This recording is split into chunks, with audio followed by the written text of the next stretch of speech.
복된 주의 날에 우리 하나님 앞에 나와서 예배드리는 성도 여러분들에게 우리 하나님께서 은혜와 평강 주시기를 기원합니다. 아멘. 저희 교회 지난 한 달 동안에 장례가 3건이나 났습니다. 자주 당하는 일들인데 이렇게 장례가 있을 때마다 목사가 집례를 하면서 느끼는 것은 인생은 참 짧다. 인생은 참 짧다.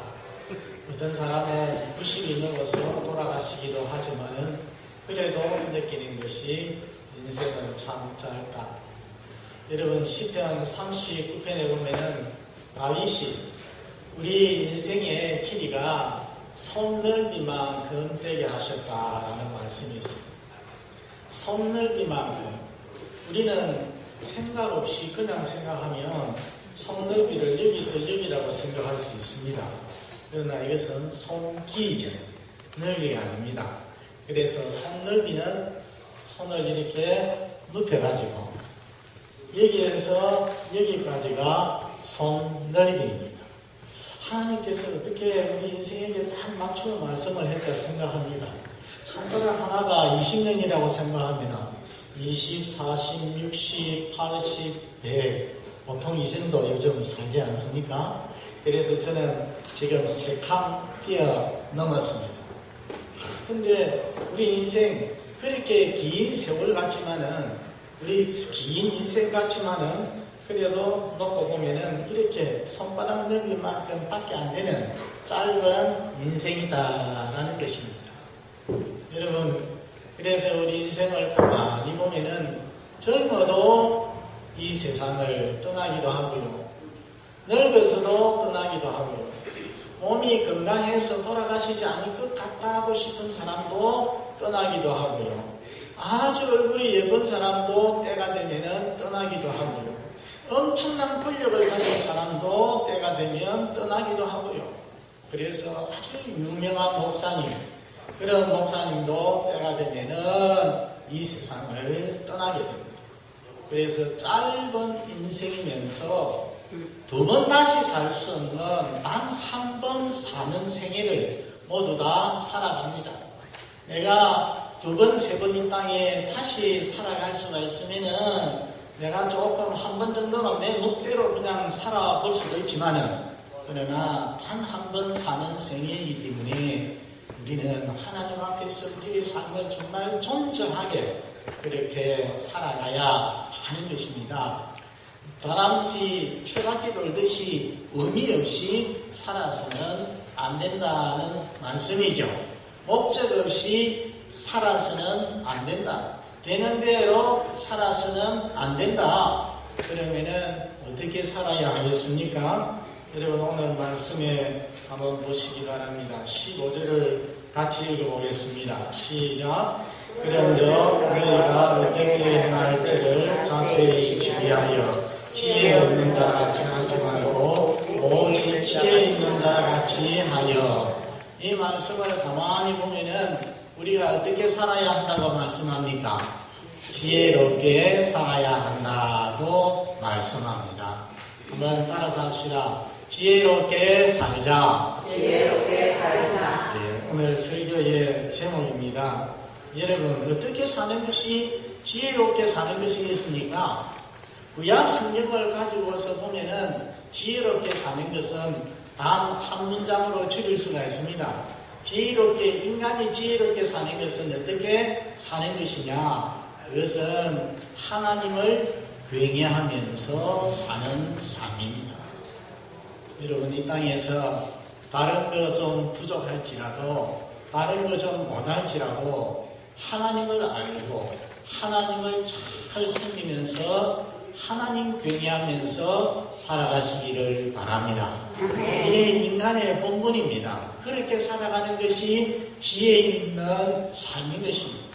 그런데 오늘 본문은 지혜 있는 삶을 조금 구체적으로 우리에게 3가지로 말씀해 주고 있습니다. 첫째는 세월을 아끼는 삶이 지혜로운 삶입니다. 여러분 16절 같이 한번 읽어봅니다. 16절 시작. 세월을 아끼라 때가 막하니라. 세월을 아끼라고 말씀을 하는데, 세월을 아끼라는 이 말씀 여러 가지 영어 성경이 있는데 한 세 가지로 번역을 하고 있습니다. 하나는 뭐냐면은 시간을 아끼라는 그런 뜻으로 번역을 하는 성경이 있어요. 여러분 김교신 선생이라고 아마 담임 목사님께 들어보셨을 것입니다. 무한말에 저 일본에 가서 내총감상 선생님한테 제자가 되어서 공부를 하신 분인데 참으로 올바른 신학 지식과 성경 지식을 가지고서 우리 기독교, 무한말 기독교의 좋은 스승이었던 그런 분이십니다. 그분이 여러 가지로 유명하지만은 가장 유명했던 거 한 가지는 뭐냐면은 그분은 촌음을 아껴 쓰시는 분이었어요. 시간을 절대 허비하지 않으시는 분. 그래서 그분의 그 일기책에 보면은 어떤 기록이 있느냐면은 오늘 나의 몇천 몇 번째 되는 날이 지나간다. 그렇게 했어요. 여러분 그게 무슨 뜻이겠습니까? 그분은 자기의 하루하루가 내가 태어난 지 오늘이 며칠이다 하는 것을 늘 기억을 하면서 헤아리면서 살아갔다는 것입니다. 그래서 얼마나 시간을 귀하게 아꼈던지 밤 12시 전에는 자는 법이 없고 언제나 준비하고 언제나 일을 하고 늘 잠이 부족한 그런 삶을 살았다고 합니다. 세월을 아끼라는 말 속에는 이렇게 시간을 아끼라는 그런 말도 있습니다. 또 어떤 영어 성경은 이 시간을 선용하라고 번역을 합니다. 또 어떤 성경은 뭐라고 하느냐면 기회를 사라고 합니다. 여러분 원어 성경에 보면은 헬라어 성경에 보면은 이 기회를 사라 그렇게 번역을 그렇게 기록이 되어 있습니다. 기회를 돈을 주고서 사라는 말씀이죠. 여러분 저는 헬라어를 배웠는데요. 신학교에서 이 시간을 말하는 헬라어가 두 가지가 있습니다. 하나는 크로노스라는 것입니다. 크로노스는 우리가 크로노스에서 나온 말이 크로노로지컬 뭐 이렇게 해서 시계 같은 거 이렇게 많이 나오지 않습니까? 하루 24시간, 한 달 31일, 1년 365일 이렇게 하는 절대적인 시간을 가리켜서 크로노스라고 하죠. 또 하나의 시간은 뭐냐면은 카이로스라는 것입니다. 카이로스라는 것은 상대적인 시간입니다. 이것은 다르게 말하면 하나의 기회라고 볼 수가 있습니다. 사람이 이 땅을 살아야 하는데 각자에게 하나님께서 주시는 기회가 있다는 것입니다. 그 기회, 그리스 신화에 보면은 크로노스, 카이로스 신화가 있는데요. 거기 카이로스라는 신이 있어요. 이 신이 어떻게 생기느냐면은 앞 이마에는 털이 있는데 뒤 이마에는 깨끗해요. 털이 하나도 없어요. 대머리 치고는 참 이상한 대머리지요. 왜 앞에 이렇게 머리가 있겠느냐, 털이 있겠느냐? 이유가 뭔지 아십니까? 사람이 보았을 때 정확하게 저게 뭔지 잘 모르게 하기 위하여서 그렇게 털로 덮여 있다는 것입니다. 그런데 그것이 여기에 무엇이 있는지 정확하게 알고서 잡으려고 하는 사람은 그것을 잡을 수가 있다는 것입니다. 털이 있기 때문에 딱 잡을 수가 있는데 그게 뭔지 정확하게 몰라서 어영부영 하다가 그것을 놓치는 사람은 이 카이로스가 지나가면은 뒤에서 잡으려고 하면은 뒤에는 털이 있습니까? 없습니까? 없죠. 그냥 잡을 수가 없다는 것입니다. 기회라는 것이 그렇다는 거죠.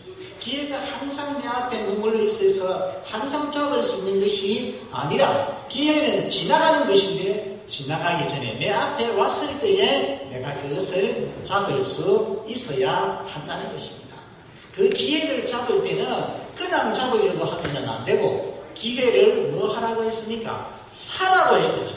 내 돈을 들여서 희생을 해서라도 눈물을 짜서라도 힘을 들여서라도 그 기회를 놓치지 말고 잡으라는 그런 말씀이죠.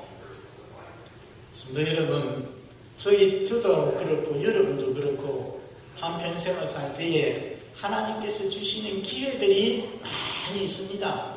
그 기회들을 놓치면 안 됩니다. 전도가 어려운 미국 사회에서 여러분이 살고 계시지만 틀림없이 하나님께서는 여러분에게 전도의 기회를 주십니다. 어떤 사람을 만났을 때에 전도의 기회를 주시는데 그것을 깨닫지 못하고 그것을 그냥 넘겨버리면 지나가버리면 안 된다는 것입니다. 봉사할 수 있는 기회, 헌신할 수 있는 기회 놓치면 안 됩니다. 사랑을 베풀 수 있는 기회, 그리고 선을 베풀 수 있고 구제할 수 있는 기회, 이런 기회를 놓쳐서도 안 됩니다. 여러분, 부모님을 공경할 수 있는 기회도 딱 정해져 있습니다. 돌아가시면은 더 이상 못하는 거죠. 기회가 지나가 버린 겁니다. 그래서 힘들고 어려워도 부모님이 살아계실 때에 어쩌든지 잘 모시려고 힘써야 됩니다. 제가 우리 홍 목사님하고 며칠 이렇게 같이 다니면서 하나 배운 것이, 느낀 것이 있습니다. 그게 뭐냐면은 우리 목사님께서는 선한 일을 할 수 있는 기회, 섬길 수 있는 기회를 놓치지 아니하고 그런 기회가 왔을 때에 최선을 다해서 이렇게 섬겨 주더라는 것입니다. 저에게 감명이 되었습니다. 앞으로 내가 어떻게 저렇게 살 수 있을까 생각을 해봅니다. 성도 여러분, 세월을 아끼라. 어떻게 지혜롭게 살 것인가? 세월을 아끼라. 저 기회를 살아가겠습니다. 하나님께서 여러분에게 주시는 좋은 기회들 여러분들 놓치지 마시고 그 기회를 알고 그 기회를 붙잡아서 사용하시는 여러분 되시기를 바랍니다. 두 번째, 주의 뜻을 이해하라고 했습니다. 여러분 17절 같이 한번 읽겠습니다. 17절 시작. 그러므로 어리석은 자가 되지 말고 오직 주의 뜻이 무엇인가 이해하라. 여기 주의 뜻을 이해하라는 이 말씀은 금방 첫 번째 말씀드린 세월을 아끼라는 말씀하고 연관이 됩니다. 세월을 아낄 수 있는 최고의 방법이 무엇이겠습니까? 그게 바로 주의 뜻을 이해하는 것입니다. 어제 여러분 로마서 8장 28절 제가 말씀드렸는데 미국 성도들이 가장 좋아하는 성구, 네 번째 성구라고 했죠. 예, 어떻게 들어갑니까? 하나님을 사랑하는 자, 곧 그 뜻대로 부르심을 입은 자들에게는 모든 것이 합력하여 선을 이루느니라. 그런데 신자를 보니까 신자를 뭐라고 말했습니까? 하나님을 사랑하는 자라고 말했고 또 그 뜻대로 부르심을 입은 자라고 말씀을 했어요. 그래서 우리가 그 말씀을 보면은 하나님께서 부르신 한 사람 한 사람을 향하여서는 우리 하나님께서 다 뜻을 가지고 계신다는 것입니다. 그냥 우리 하나님께서는 무더기로 이 사람 저 사람 때로 이렇게 부르신 것이 아니라 각자에게 하나님께서 각자를 향하신 뜻이 있어서 그 사람을 부르셨다는 것입니다. 그것을 우리에게 더 잘 보여주는 성구가 이 앞에 에베소서 다음에 빌립보서가 있는데 여러분 빌립보서 2장 13절 한번 잠시 넘어가서 읽어보겠습니다. 빌립보서 2장 13절 자, 시작. 너희 안에서 행하시는 이는 하나님이시니 자기의 기쁘신 뜻을 위하여 너희에게 소원을 두고 행하게 하시나니 우리 속에 어떤 뜻을 두고요? 자기의 기쁘신 뜻을 두고서 위해서 하나님께서 행하게 하신다고 했습니다. 여러분 우리 구원받은 신자, 저도 여러분도 구원받은 신자인데 구원받은 신자의 신분을 여러 가지로 말할 수 있겠지만 이렇게 말할 수 있습니다. 우리 구원받은 신자는 자유자. 여러분 자유자라고 생각하십니까? 네. 우리는 죄의 종노릇 하던 사람, 마귀의 종노릇 하던 사람, 그런데 예수 그리스도의 은혜, 구원의 은혜로 인해서 이곳에서 자유함을 받았습니다. 저 애국에서 해방이 되어진 사람입니다. 동시에 또 우리는 뭐냐면은 우리는 자유자인 동시에 또 종이 되었습니다. 누구의 종이 되었습니까? 예수 그리스도의 종이 되었습니다. 그분의 피값으로 우리는 사졌기 때문에 이제는 그분의 종이 되어진 것입니다. 예수 그리스도는 우리의 주인이십니다. 그렇기 때문에 우리가 이 세상을 살아갈 동안에 늘 우리의 주인 대신 주 예수님의 뜻을 생각하면서 살아야 되는 것입니다. 여러분 2000년 전에 노예 제도를 한번 생각해 보십시오. 종을 한번 생각해 보십시오. 이 사람이 종은 무조건 주인의 뜻대로만 행해야 됩니다. 자기 삶이 없습니다. 그렇죠? 그래서 주인이 안 시켰던 데 가서 어떤 일을 해놓았다든지 그렇게 하면 큰일 나는 거죠. 그거는 어리석게 됩니다. 매를 맞게 되어지는 거예요. 언제나 아침에 주인이 자기에게 명하는 것을 잘 듣고 오해하지 말고 나 동안에 그 주인이 시킨 것을 주인의 뜻을 잘 했을 때에 그 종이 충성된 종이고 그 종이 지혜로운 종이 되어지는 것입니다. 여러분, 저는 어릴 때에 저희 집에는 3남 5녀였어요. 3남 5녀 형제가. 제가 6번째입니다. 6번째인데 3남 중에서 제가 성격이 좀 제일 착했는 모양입니다. 그래서 아버지가 심부름을 저한테만 다 시키는 거예요. 왜냐하면 큰아들한테 시키든지 막내한테 시키든지 하면은 입이 부쩍 나온다든지 두루만 모습 그런 거 보기 싫잖아요, 부모님이. 그런데 저는 심부름 시키면은 예 하고 그냥 다녀오거든요. 무슨 심부름을 시켜도. 그래서 제가 심부름을 잘 갔는데 문제가 있었어요. 저에게 어떤 문제가 있었냐면은 저 이제 광수 이름이 이광수잖아요. 그러면 보통 우리 부모님은 수야하고 불러요. 수야 누구 집에 어느 집에 가가지고서 뭐 좀 연장 뭐 좀 빌려오너라 이렇게 말씀을 하시거든요. 그러면은 예 하고서 저는 이제 쫓아갑니다. 다 달려가다가 하도 생각이 많아서 그런지 멍청해서 그런지 가다가 무엇을 시켰지? 내가 지금 뭐 빌리러 가지? 기억이 안 나는 거예요. 그러면은 여러분 어떻게 해야 됩니까? 그러면은 다시 집에 가서 아버지 그가 뭐라 했습니까? 하고 다시 물어가지고서 그걸 알아야 됩니다. 그런데 모르면서 무엇을 빌려올지를 모르면서 계속 아버지의 뜻을 모르면서 그 집에까지 간다면은 그 집에 간 만큼이 뭡니까? 손해보는 거죠. 헛된 일이죠. 그거는 어리석은 일이 된다는 것입니다. 알고 가야 되는 거죠. 여러분, 사람 보기에는요 열심히 사는데 사람 보기에는 저 사람 정말 성공한 것 같이 사는데 사람 보기에는 잘 사는 것처럼 보이는데 사람 보기에는 지혜롭게 사는 것처럼 보이는데 그 사람이 주님의 뜻을 모르고 살면 그 사람의 삶은 어떤 삶이라고요? 어리석은 삶이 되는 것입니다. 여러분, 그렇기 때문에 여러분 자신을 향한 우리 하나님의 뜻이 있음을 믿으시기를 바랍니다. 하나님께서 나 같은 부족한 사람이지만은 이름 없는 사람이지만은 나를 부르실 때는 나를 향하신 하나님의 뜻이 있구나. 그 뜻이 무엇인지 알기 위하여서 우리는 기도하고 말씀을 읽고 묵상하면서 하나님의 뜻을 알기 위해서 힘써야 됩니다. 하나님께서 왜 나를 이 마지막 시대에 태어나게 하셨는가?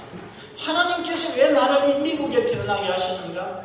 하나님께서 왜 나를 대한민국에 태어나서 살기는 이 미국에 와서 살도록 하셨는가? 하나님께서 왜 나로 하여금 이 교회, 아름다운 교회에 등록해서 출석하면서 함께 성도들과 신앙생활을 하게 하셨는가? 하나님께서 왜 나로 하여금 어떤 누구와 만나서 부부가 되어서 살게 하셨는가? 하나님께서 왜 나에게 이러한 자녀들을 주셨는가? 이런 것들, 여러분 너무 중요한 문제지 않습니까? 그런 것을 아무 생각 없이 살아서는 안 된다는 거죠. 그런 것을 하나님 앞에서 자주자주 생각하면서 기도하면서 우리의 마음을 하나님 앞에서 다잡고 나를 향하신 그 하나님의 뜻을 이루어가는 사람이 되어야 한다는 것입니다. 뿐만 아닙니다. 하나님께서 이 한 해를 주신, 이 한 달을 주신, 이 하루를 주신 하나님의 뜻이 무엇입니까? 나를 향하신 하나님의 뜻이 무엇입니까? 물으면서 하나님의 나의 주인 되신 그 하나님의 뜻을 알아서 그 뜻대로 살아가는 성도가 되어야 한다는 것입니다. 그게 바로 지혜로운 삶입니다. 여러분 로마서 12장 2절 말씀하시죠. 너희는 이 세대를 본받지 말고 오직 마음을 새롭게 함으로 변화를 받아 하나님의 선하시고 기뻐하시고 온전하신 뜻이 무엇인지 분별하도록 하라. 무엇을 분별하도록요? 하나님의 뜻을 분별하도록 하라. 그냥 이 세상만 보고서 세상 사람들이 저렇게 사니까 나도 이렇게 살면 되겠구나, 그런 삶을 살지 말고 이 세대를 본받지 말고 하나님 뜻 무엇인지 분별해서 그 하나님 뜻대로 살아가라는 그런 말씀이죠. 미국의 저지 트루엇이라고 하는 유명한 설교자가 있었습니다. 그분께서 하신 유명한 말이 사람에게 가장 위대한 지식은 하나님의 뜻을 아는 것이고 사람에게 가장 위대한 성취, 가장 위대한 업적은 하나님의 뜻을 행하는 것이다. 여러분 그렇게 생각하세요? 네. 그거보다 더 중요한 지식이 어디 있으며 하나님의 뜻을 아는 것보다 더 중요한 지식이 어디 있으며 하나님의 뜻을 행하는 것보다 더 중요한 성취가 어디에 있겠습니까? 여러분 주의 뜻을 모르고 사는 것은 어리석은 삶입니다. 주의 뜻대로 사는 것이 지혜로운 삶입니다. 그렇기 때문에 내 뜻 아니라 다른 어떤 사람의 뜻 아니라 이 세상의 뜻이 아니라 주의 뜻을 알기 힘쓰고 주의 뜻을 알아서 그 주의 뜻대로 살아가시는 여러분들 다 되시기를 바랍니다. 아멘. 셋째는 성령 충만한 삶을 사는 것입니다. 여러분 18절 같이 한번 읽겠습니다. 18절 시작. 술 취하지 말라. 이는 방탕한 것이니 오직 성령으로 충만함을 받아라. 예. 여러분 우리 교회 이름이 Beautiful Church, 아름다운 교회. 그런데 이 근구를 가지고 여기에서 모이는 교회 이름은 뭡니까? Holy Trinity Church예요. 저기 바깥에 보면은 Holy Trinity, 우리나라 말로 옮기면은 성삼위교회, 성삼위일체 교회란 말이죠. 여러분 Trinity, Holy Trinity가 무엇입니까? 성부 하나님, 성자 하나님, 성령 하나님. 그렇죠? 우리 하나님은 한 분이신데 세 격이 계신다. 세 위격이 계신다. 성부와 성자와 성령이시다. 그래서 제3위 하나님께서 바로 성령 하나님이십니다. 성령 하나님을 성경에서 하나님의 영이라고도 말을 하고 예수 그리스도의 영이라고도 말을 하죠. 성령 하나님께서 창조 역사에서 하시는 일이 있고 또 우리의 구속 역사에서 하시는 일이 있는데 특별히 우리 인간을 구원하실 때 우리 성령님께서는 어떤 일을 하시는가?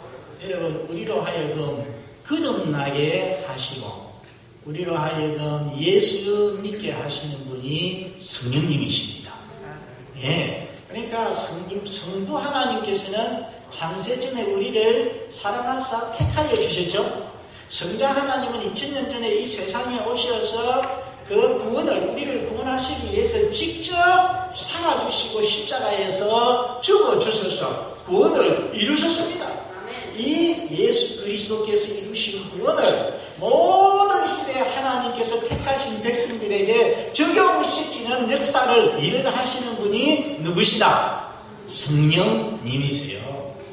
그리고 성령께서는 우리를 거듭나게 하시고 예수 믿게 하시고 그냥 우리를 떠나가시는 분이 아니세요. 성령님께서는 요한복음 14장에 보면은 그 성령, 보혜사 성령이 너희와 함께 with 그리고 너희 안에 in 영원히 계실 것이다. 주님께서 약속을 하셨습니다. 그래서 여러분 우리가 내가 진정 예수님을 믿는다면은 우리가 믿어야 될 것이 내가 보지 못하고 내가 혹시 느끼지 못할지라도 나와 함께 누가 함께 계신다고요? 성령님이 함께 계시고 내 안에 누가 계신다고요? 성령님이 함께 계심을 믿어야 하는 것입니다. 여러분 믿으시기를 바랍니다. 여러분 사람은 우리와 함께 있어요. 함께 있다가 또 떠나가기도 합니다. 그러나 어느 사람이 우리 안에 계시겠어요? 여러분 그런 사람이 있으니까 물론 어머니가 아기를 뵐 때는 10개월 동안에 데리고 있긴 하지만 그것은 물리적으로 있는 것이고 여러분 아무도 우리 안에 함께 할 수가 없습니다. 우리 안에 계실 수가 없습니다. 그런데 성령 하나님께서 우리 안에 계시면서 우리를 계속해서 거룩하게 만들어 가시고 그래서 우리가 완전한 구원에 이르게 합당한 사람으로 우리를 성화시켜 가시고 우리를 새롭게 만들어 가시는 것입니다. 미국에 사시는 분들은 가족들이 옆에 있어도 때로는 외로움을 느낄 수도 있습니다. 그러나 여러분 잊지 말 것이 있어요. 사람들이 내 가족이 나와 함께 하지 않고 친구가 함께 하지 않아도 누가 나와 함께 하신다고요? 성령님이 하나님께서 나와 함께 하시고 나와 함께 있는 것을 넘어서 내 안에 계신다는 것입니다. 그리고 예수님이 약속했습니다. 이 성령님은 나를 영원히 떠나지 않을 것이다. 우리가 천국 갈 때까지 성령님께서 성령 하나님께서 저와 여러분과 함께 계심을 믿으시기를 바랍니다. 여러분 이 성령님 디모데후서 1장 14절에 보면은 우리 안에 계시는 성령 그래서 성도 안에 계시죠. 그런데 모든 성도 안에 성령님이 계시지만은 계시는 정도가 다릅니다. 어떤 분 안에는 충만히 계시지만은 어떤 분 안에는 그렇지 못한 경우가 있습니다. 우리 하나님께서 원하시는 것은 무엇일까요? 성령의 충만을 받아라 했으니까 하나님의 뜻은 무엇입니까? 성령 충만이 받는 겁니다. 우리 안에 성령님이 그냥 내주하시는 정도로 계시는 것이 아니라 우리 성도 안에 충만히 계시기를 우리 하나님께서는 원하신다는 것입니다. 여러분 성령 충만이 무엇이겠습니까? 성령 충만은 내 의지와 내 욕심을 다 띄우고 그래서 성령님께서 내 안에 계시는 성령님께서 내 안에 더 강력하게 영향력을 행사하시고 내 안에 충만히 계시면서 나를 다스리시고 나를 지배하시고 나를 인도해 가시는 그 상태 그게 바로 무엇이라고요? 성령 충만인 것입니다. 성령이 충만하면은 내 마음속에 은혜가 넘치고 사랑이 넘치고 평화가 넘치고 능력이 넘치게 되는 것입니다. 여러분들 제가 군복을 했습니다. 챕터인을 4년 하고 이제 제대를 전역을 해서 저 부산에 있는 부산 동교회라는 곳에 처음 부목으로 갔습니다. 부목사로 갔었는데 그때의 홍형기 학생은 고등학생이었습니다. 거기에서 3년을 제가 부목사로 사역을 하고 이번에는 삼척도교회 담임 목사로 청빙을 받았습니다. 삼척도교회는 그 지역의 모교회거든요. 어머니 교회인데 제가 35세 젊은 나이에 청빙을 받아서 갔는데 가보니까 거기에 고등학생 조영진이가 있었어요. 아시겠죠? 그래서 나중에 이 교회와 이 교회 내가 아는 교회 양쪽에 제일 괜찮은 사람 중매를 해가지고 오늘 두 사람이 여기 있는 겁니다. 그러니까 이 교회에 있는 성도님들은 목사님 사모님에게도 감사해야 되지만 저에게도 감사해야 돼요. 그렇죠? 네. 제가 그 교회 삼천포교에 갔을 때에 참 젊은 나이에 담임으로 역사가 깊은 그 교회에 갔기 때문에 저에게 굉장히 부담이 되었습니다. 그래서 하나님의 도우심과 능력을 특별히 구했습니다. 그래서 이렇게 한 번씩, 한 주간씩 금식 기도를 하면서 보통 사람이 금식 기도를 할 때는 어떤 특별한 어려움이 있을 때, 마음에 걸렸을 때나 이럴 때 할 때 하지 않습니까? 그런데 저는 오직 하나님의 능력을 구하면서 하나님 앞에서 금식 기도를 하곤 했습니다. 그런데 그렇게 했을 때에 정말 성령님께서 저 안에 충만히 계시는 것을 제가 느낄 수가 있었습니다.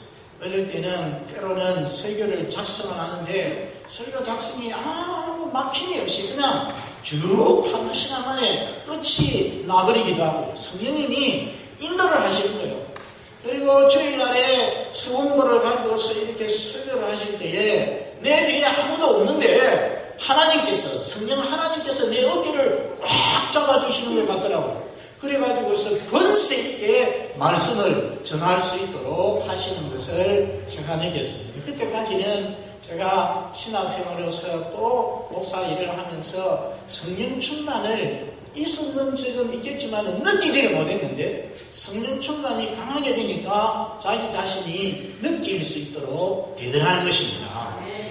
여러분, 그 성령이 더욱더 압도적으로 충만하면은 자기만 느끼는 것이 아니라 누가 알겠습니까? 다른 사람도 느끼게 되는 거예요. 그래서 여러분, 우리 복음성에 보면은 어떻게 했더라?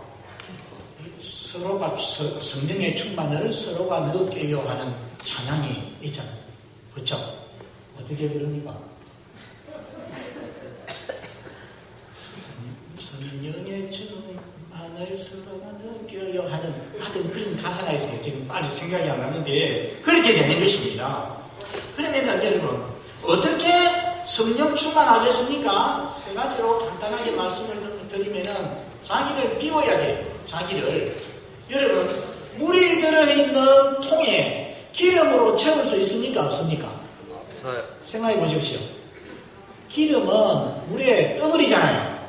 그러니까 통에 물이 있으면은 여기에 기름으로 채울 수가 없어요. 어떻게 해야 됩니까? 통 속에 있는 물을 다 비워내야 부어버리고 그리고는 기름을 채워야 한다는 것입니다. 내 속에 있는 내 생각, 내 마음대로 하고자 하는 욕심, 죄악들 이런 것들이 남아있는 사람은 거룩하신 성령님께서 그 사람 속에 충만히 계실 수가 없는 거예요. 제가 저 영국에 가서 몇 년 공부를 했는데요. 거기 저희 길거리를 이렇게 가다 보면은 간판에 무슨 뭐 과자들하고 그 성액하고 또 스피릿이 있어져 있다. 스피리츠 아니 홀리 더 스피리트 홀리 스피리트는 성령님이신데 무슨 저 가게에 성령님을 파신다고 저렇게 해라는 싶어가지고서 알고 보니까 스피리츠가 독주이죠. 독주 아주 독한 술을 갖다가 스피리츠라는 거예요. 근데 아주 오랜만에 이번에 필라델피아에 가가지고서 거기 목사님 댁에 잠을 자는데 그 옆에 산보를 하는데 보니까 와인 앤 스피리츠 이렇게 써놨더라고요. 그 스피리츠가 있어요. 오늘 성경 말씀에 하나님께서 뭐라고 했습니까? 술 취하지 말고 오직 성령의 충만을 받아야 했어요. 그러니까 스피리츠로 충만하지 말고 홀리 스피리츠로 충만하라. 성경은 그렇게 말씀을 하는 거예요. 여러분, 여기에 술 취하지 말라는 게 무슨 뜻이겠어요? 술 취하는 이 세상의 방탕한 삶을 가장 대표적으로 보여주는 것이 술 취함입니다. 그렇지 않습니까? 술 취함보다도 가장 일반적인 옛 사람의 모습을 보여주는 것이 이 세상에 어디에 있겠습니까? 그러니까 이 술 취함은 술 취함만 생각할 것이 아니라 이 세상에 있는 모든 인간의 죄악된 욕심으로 이루어지는 모든 일들이 이 속에 다 포함이 되어 있어요. 술 취하지 말고 술 취함을 다 끊어버리고 내어버리고 그리고 내어버릴 때에 성령의 충만이 가능한 것입니다. 그래서 여러분들이 정말로 성령의 충만함을 받기를 원하시면 여러분 삶에 있는 하나님 보시기에 가증스러운 것들, 더럽고 추한 것들을 하나님 원치 않는 것들을 다 내어버리시기를 바랍니다. 깨끗하게 될 때에 하나님께서 성령으로 채워주실 수가 있습니다. 두 번째는 사모하고 기도해야 됩니다. 사모하고 기도해야 돼요. 누가복음 11장 13절에 보면은 너희가 악할지라도 좋은 것을 자식에게 줄 줄 알거든 하물며 하늘 아버지께서 구하는 자에게 좋은 것을 성령을 주시지 않겠느냐 했어요. 정말 외울 만한 말씀입니다. 누가복음 11장 13절.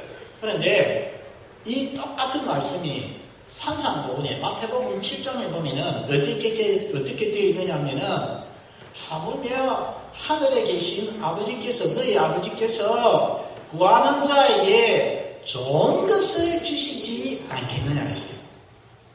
마태복음에는 어떻게 되어 있다고요? 어떤 것을? 좋은 것.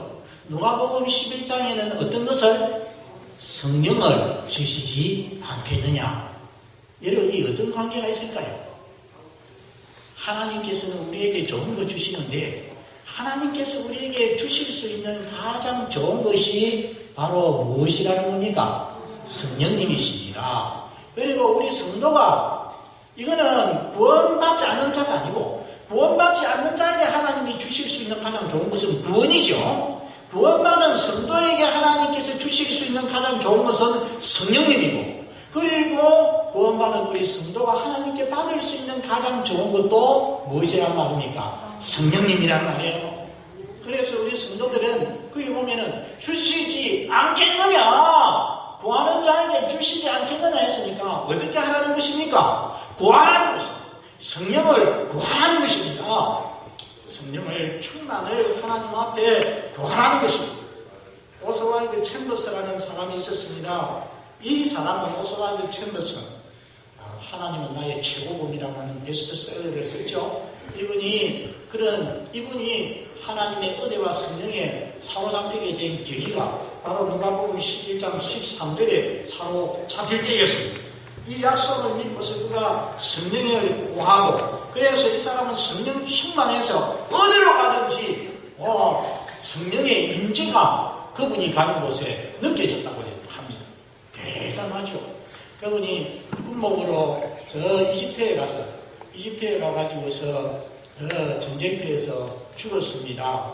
그곳에 카이로 옆에 이렇게 묘지가 세워졌는데 돌 위에다가 뭐가 써졌겠습니까? 누가복음 11장 13절 하물며 너희 하늘 아버지께서 구하는 자에게 성령을 주시지 않겠느냐. 그 말씀이 이 오스왈드 챔버스의 생을 바꾸어 놓았기 때문에 거기에 돌 위에 그 말씀이 새겨져 있다는 것입니다. 사랑하는 성도 여러분, 여러분도 이 말씀을 붙잡고 성령을 구하는 성도가 되시기를 바랍니다. 우리가 이 땅에서 하나님 앞에 기도해야 될 것이 많이 있지만은 무엇보다도 성령을 구하는 성도가 되시기를 바랍니다. 너무 귀합니다. 이것은 우리가 평생에 생각날 때마다 하나님 주의 성령님 내 안에 충만히 계셔 주시고 나를 다스려 주시고 나를 지배해 주시옵소서. 하루에 10번이라도 생각날 때마다 여러분들 성령을 구해서 성령 충만한 성도가 되시기를 바랍니다. 그리고 세 번째는 성령을 의식하고 인정하면서 살아야 됩니다. 자, 여러분 성령님께서는 예수 믿는 우리 속에 오셔서 우리 안에 계시고 우리와 함께 계신다고 하셨죠. 우리 안에 계시고 함께 계시는데 어떤 성도들은 평생을 살아가면서 성령님이 나와 함께 계신다는 것을 한 번도 느끼지도 못하고 그리고 내 안에 계신다는 그것을 인식하지 못하고 나와 함께 계신다는 것을 인정하지 아니하고 의식하지 아니하고 무시하고 의식을 못하니까 어떻게 해요? 무시하고서 살아갈 때가 많이 있습니다. 우리 성령 하나님께서는 하나님은 인격적이신 분입니다. 우리가 우리 안에 와 계시는 성령님을 무시해버리고 본척도 안 하고 완전히 인정을 하지 않으면 성령님께서 우리 속에 강하게 충만히 역사하실 수가 없는 것입니다. 우리가 그분을 의식하고 그분의 이름을 부르면서 그분과 교제하고 그분과 의논하고 그분의 뜻을 알 때에 우리가 그분의 뜻에 순종할 때에 성령님은 기뻐하시면서 우리 속에 충만히 계실 수가 있는 것입니다. 그래서 마틴 로이드 존즈 목사님께서 말씀하기를 우리 안에와 계시는 성령님은 영광스럽고 반가운 손님이다. 그렇게 표현을 했습니다. 우리 눈에는 안 보이지만 성령 하나님은 저와 여러분 안에 함께 계시는 영광스럽고 반가운 손님인 것을 여러분 잊지 마시고 늘 의식을 하면서 인정하면서 살아가시기를 바랍니다. 이제 성령 충만 자의 삶은 어떠할까요? 성령 충만 자의 삶 한마디로 지혜롭게 사는 거죠. 지혜롭게 삽니다. 지혜롭게 사는데 구체적으로 보면은 오늘 성경이 4가지를 말씀을 합니다. 여러분 19절 3반장 한번 보십시오. 19절에 보니까 제일 앞에 뭐라고 했느냐면은 시와 찬송과 신령한 노래들로 서로 화답하며 했습니다. 그러니까 성령 충만하면 성도 안에 거룩한 교제가 있게 된다는 것입니다. 여러분 세상 사람들이 어떻게 교제합니까? 세상 사람들은 술 마시면서 화투 치면서 세상 노래 부르면서 또 자기 아들 자랑 손자 자랑 자랑하면서 막 그렇게 교제를 하고서 살아가는 거예요. 그러나 성령 충만한 신자는 어떻게 해요? 거룩한 신령한 교제를 하면서 그렇게 서로를 격려하고 하면서 산다는 것입니다. 그리고 두 번째는 19절 후반절 한번 보십시오. 후반절에 보면은 화답하며 다음에 너희에게 마음으로 주께 노래하며 찬송하며 마음으로 한다는 것은 무슨 뜻입니까? 진실하게 한다는 거죠. 마음으로 우리 하나님의 은혜에 너무 감사해서 찬송하고 기뻐하는 그런 삶을 살아가게 된다는 것입니다. 그 다음에 세 번째는 20절은 우리 같이 한번 읽겠습니다. 시작. 본사의 우리 주 예수 그리스도의 이름으로 항상 아버지 하나님께 감사하며. 여러분 여기 보니까 감사의 원리가 나와 있어요. 하나님께서 주시는 감사의 원리는 어떤 것입니까? 범사의 모든 일에 감사하고 또 언제? 항상 감사하고. 이거 우리 잊어버리면 안 돼요. 따라서 합시다. 범사에 항상. 그래서 모든 일에 어제 저녁에도 이 말씀 했죠. 모든 일에 감사하고 항상 감사하고 성령 충만한 성도는 그렇게 살아간다는 것입니다. 여러분 성령 충만한 성도가 그렇게 살아가지만은 우리가 또 일반적인 삶을 살아갈 때도 언제나 하나님 앞에 감사하면서 살려고 애를 써야 돼요. 노력을 해야 돼요. 여러분 세월의 빈목이 있을 때마다 다시 말해서 한 달이 끝나고 새로운 한 달이 시작이 될 때에 한 학기가 끝나고 새로운 학기가 시작이 될 때에 그리고 한 해가 끝나고 새로운 한 해가 시작이 될 때는 노트를 내놓고 종이를 내놓고 이 한 해 동안 하나님께서 주시는 은혜 감사한 거 10가지, 20가지 생각해서 써보는 거 중요해요.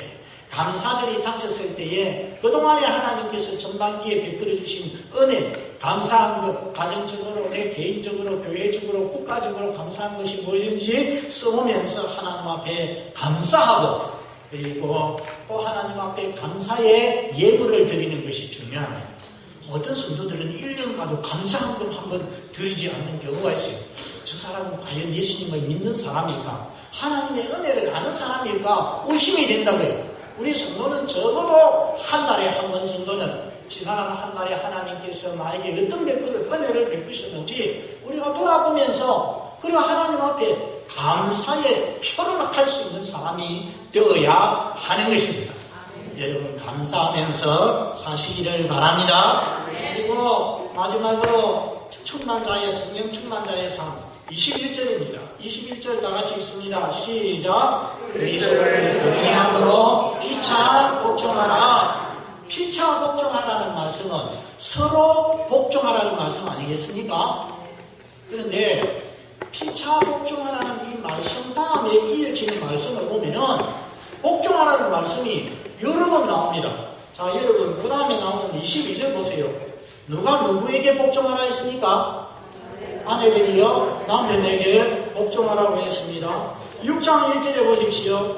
누가 누구에게 순종하라고 합니까? 자녀들아 누구에게 순종하라고 합니다. 6장 5절을 보세요. 누가 누구에게 순종하라고 합니까? 종들이 3절에게 순종하라, 주인에게 순종하라고 합니다. 자, 그런데 순서를 잘 봐야 돼요. 제일 앞에 있는 것은 누가 누구에게 순종하라고 했습니까? 금방 아까 우리 같이 읽었잖아요. 아니 그 앞에 있는 게 뭐예요? 피차 복종하라. 따라합니다. 피차 복종하라. 피차 복종하라. 오베이 원을 나도 피차 복종하라. 서로 복종하라는 거예요. 자식아 부모에게 복종해라. 종들아 성전에게, 아내들아 남편에게 복종하라는 이 모든 것 앞에 서는 것이 뭐 하라는 거? 피차 복종하는 거예요.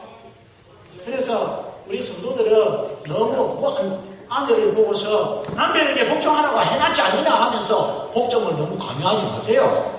그거보다 더 앞서는 것이 무엇이에요? 피차 복종하라. 이 원리. 그래서 피차 서로 복종하고 서로 섬기는 것이야말로 가장 기독적인 진리입니다. 여러분, 우리 기독교 안에서는, 기독교에서는 진리 안에서 서로 평등하다. 서로 너가 나는 같다, 남자나 여자나 같다 하면은 서로 싸울 수가 있어요. 서로 평등을 주장하다 보면. 그러나 서로 피차 복종하라 할 때는 자기를 비우고 겸손해져서 상대방을 더 높이고 순종하고 할 때는 싸울 수 있습니까? 싸우지 않습니다. 거기에 진정한 평화가 있고 사랑이 있게 되는 거예요. 피차 복종하는 거예요. 마지막으로 이야기 하나 하고 마치겠습니다. 여러분, 우리나라의 최초의 한옥교회, 한옥으로 지은 최초의 교회가 어느 교회냐면은 전라북도의 김제 금상교회라는 교회가 있어요. 그 교회는 옛날 교회를 부수지 않고 그대로 살려놨는데 기역자로 지어놨어요. 기역자로. 여러분, 왜 기역자로 지어놨겠습니까? 기역자로 지어놓은 것은 이쪽에는 남자들이 앉고 이쪽에는 여자들이 앉는데 이쪽을 보지 못하도록 하기 위해서. 그래서 여기 마주치는 이 점에는 커튼을 딱 쳐가지고 그렇게 지어놨어요. 기역자로 건물이 되어 있는 거예요. 이 교회 건축 양식으로도 유명하지만은 더 유명한 것이 있습니다. 이 교회에 조덕삼이라는 사람이 있었습니다. 조덕삼이라는 사람은 예수 믿기 전에 마방을 했답니다. 마방을 운영했어요. 마방이 뭡니까? 말을 많이 열심을 가지고서 이렇게 하나님을 섬기는 거예요. 그래서 주인 조덕삼하고 이자익, 이 사람 머슴하고 같이 그 교회의 영수가 되었어요. 옛날에 장로가 있기 전에 영수, 그 교회를 책임지는 지금 같으면 안수 집사 같은 사람이거든요. 그래서 둘이서 영수가 되었습니다. 수년이 지나서 이제는 장로를 뽑아야 될 판이 되었어요.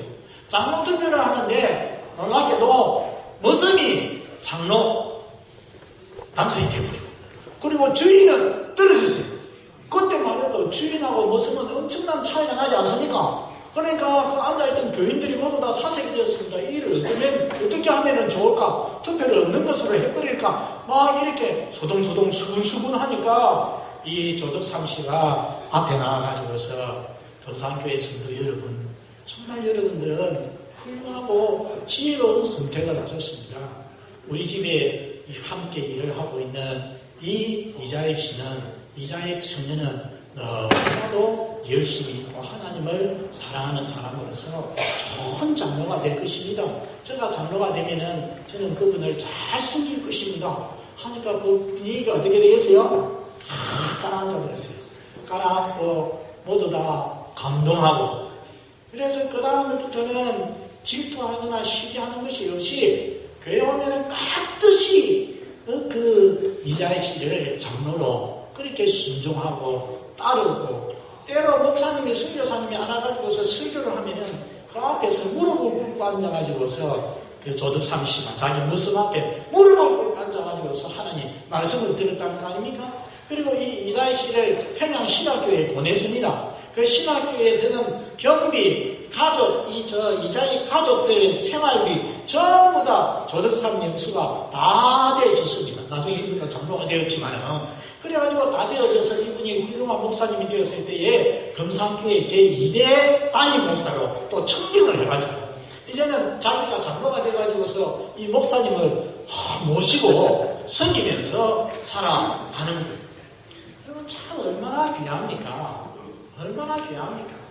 낮아져서 이게 바로 뭐 하는 것입니까? 피차 뭐 하는 겁니까? 복종하는 거. 피차 복종하는 거. 서로 섬기는 겁니다. 성령 충만하면 그렇게 되는 거예요. 여러분 성령 충만해서 피차 복종하는 피차 섬기는 귀한 성도들이 되시기를 바랍니다. 말씀을 맺습니다. 우리 생애는 인간의 생애는 한 번 사는 생애, 짧은 생애라고 했습니다. 어떻게 살아야 된다고 했습니까? 지혜롭게 살아야 한다. 지혜롭게 살기 위해서는 어떻게 해요? 처음에 세월을 아끼라. 하나님께서 우리에게 주시는 기회를 우리가 돈을 주고 사서라도 나를 희생을 해서라도 거기서 놓치지 말고 붙잡으라고 했습니다. 두 번째는 우리의 주인 되시는 주의 뜻이 무엇인지 이해하고 그 뜻을 따라서 살아야 된다고 했습니다. 종이면서 주의 주인의 뜻을 알지 못하면서 지난대로 아무리 열심히 살아도 소용이 없는 거죠. 주의 뜻을 이해하고 그 뜻대로 살아가고 세 번째는 성령 충만한 삶을 살아가고 죄인인 우리가 인간의 생각을 가지고서 인간의 욕심을 가지고서 살아봤자 다 헛방입니다. 남는 것 없어요. 다 헛되어요. 무가치예요. 그러나 하나님의 신이 우리 속에 충만히 계시면서 하나님의 신이 시키는 대로 원하는 대로 순종하면서 살아갈 때 그 삶이 얼마나 아름답겠습니까? 그게 바로 지혜로운 삶 아니겠습니까? 여러분 오늘 말씀대로 이렇게 살아서 지혜로운 삶 한번 살아가는 우리의 생에 지혜롭게 살아가는 모든 성도가 되시기를 바랍니다.